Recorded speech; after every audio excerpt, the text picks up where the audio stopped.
உங்கள் இல்லங்களில் வந்து உங்கள் உள்ளங்களை உயிர்ப்பிப்பது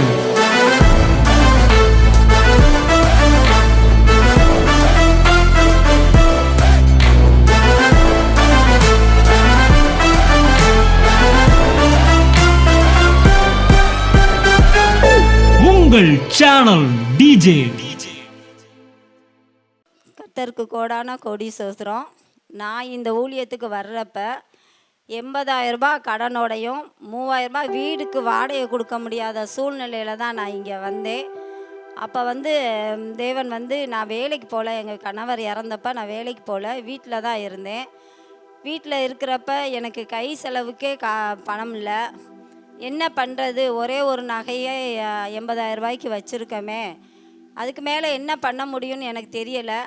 இருந்தாலும் அதை போய் அந்த நகையை எக்ஸ்ட்ரா வைப்போம் வீடு செலவுக்காக அப்படின்னு போய் நிற்கிறப்ப அண்ணே அடிக்கடி சொல்லுவார், உன் சூம்பின கையை நீட்டு.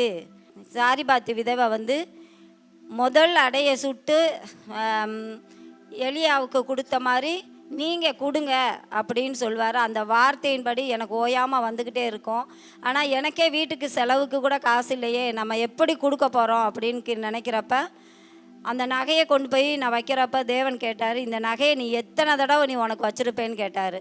நான் நிறைய தடவை எனக்காக வச்சுருக்கிறேன்ப்பா அப்படின்னு சொன்னப்ப, இப்போ நீ போய் 10,000 ரூபாய் அதிகமாக வச்சு தேவனுடைய ராஜ்யத்துக்கு கொடுன்னு சொன்னார். ஆனால் அப்போ அண்ணன் சொன்னப்போ எதுக்குமே அண்ணன் கேட்கலை.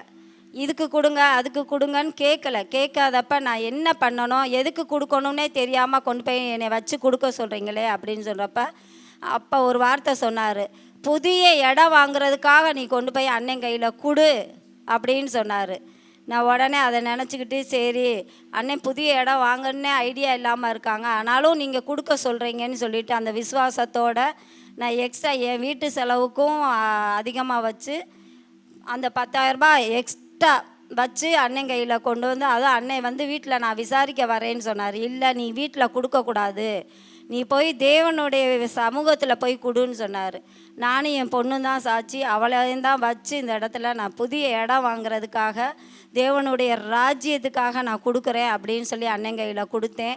இன்றைக்கி அந்த நகையை நான் மறுபடியும் வைக்காத அளவுக்கு என் தேவன் எனக்குன்னு நான் வைக்கலை, அதையும் திருப்பி கொடுத்தாரு. அதே நேரத்தில் நான் என்றைக்கு அந்த அந்த நகையை 10,000 ரூபாய்க்கு வச்சேனோ அதே நேரத்தில் என் கணவருடைய 1,00,000 ரூபாய் சைன் கவர்மெண்ட்டில் போட்டிருந்துருந்தாங்க. நான் ஒரு லஞ்சம் கூட கொடுக்கல. என் கூட வந்தவங்க அந்த அந்த இதை வாங்குறப்ப செக்கை வாங்குறப்ப நான் 20,000 ரூபாய் வரைக்கும் செலவு பண்ணியிருக்கேன், 3 வருஷம் ஆச்சு அப்படின்னாங்க. ஆனால் நான் ஒரே ஒரு வருஷத்தில் எனக்கு அன்னைக்கு அண்ணனுக்கு நான் வச்சேனோ நகையை வச்சேனோ அன்னைக்கே எனக்கு சைன் போட்டு அந்த 1,00,000 ரூபாய்க்கு எந்த லஞ்சமும் கொடுக்கல.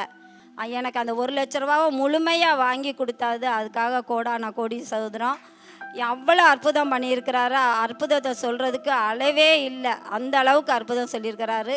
அது மாதிரி சேலத்துலேயும் எல்லாரும் சொல்லுவாங்க, அண்ணன் சொல்லுவாங்க, வஸ்திரத்தை விற்று கூட இந்த தேவனுடைய வார்த்தையை பெற்றுக்கொள்ளுங்க, அவருடைய ஆசீர்வாதத்தை பெற்றுக்கொள்ளுங்கன்னு சொல்லியிருக்கிறாரு. அப்பையும் எனக்கு அப்போ நான் ரசிக்கவே படாதப்ப 500 ரூபாய்க்காக நானும் என் பிள்ளைங்க எல்லாருமே அந்த கேம்புக்கு போகிறதுக்கு பணம் இல்லை. போய் பேங்க் அதையும் அப்பையும் மோதிரத்தை போய் அடகு வச்சு தான் நான் அந்த பணத்தை கட்டுனேன். அந்த அந்த அந்த இதுக்கு போய் கேம்புக்கு போனப்போ தான் நாங்கள் எங்கள் குடும்பமே ரசிக்கப்பட வச்சார், அந்த அளவுக்கு. அதனால் அன்னை சொல்கிற மாதிரி வஸ்திரத்தை வித்தாவது தேவனுடைய வார்த்தையை கேட்குறதுக்கு அது மாதிரி ப்ராஸ்பரிட்டிக்கும் அந்த அளவுக்கு ப்ராஸ்பரிட்டி. இன்றைக்கி நான் ஒரு கடன் இல்லாமல் நான் ஃபைனான்ஸ் பண்ணுற அளவுக்கு என்னை தேவன் உயர்த்தி வச்சுருக்கிறாரு. அதுக்காக கோடான கோடி சோதரம் நன்றி. நான் கர்த்தருக்கு அண்ணன் மூலியமாக பேசின தேவனுக்காக நான் நன்றி சொல்கிறேன். கர்த்தருக்கும் கோடி சோதரம்.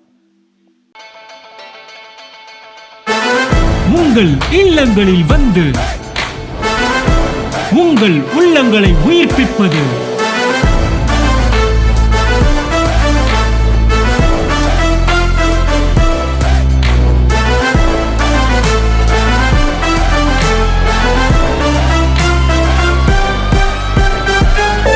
உங்கள் சேனல் டிஜே.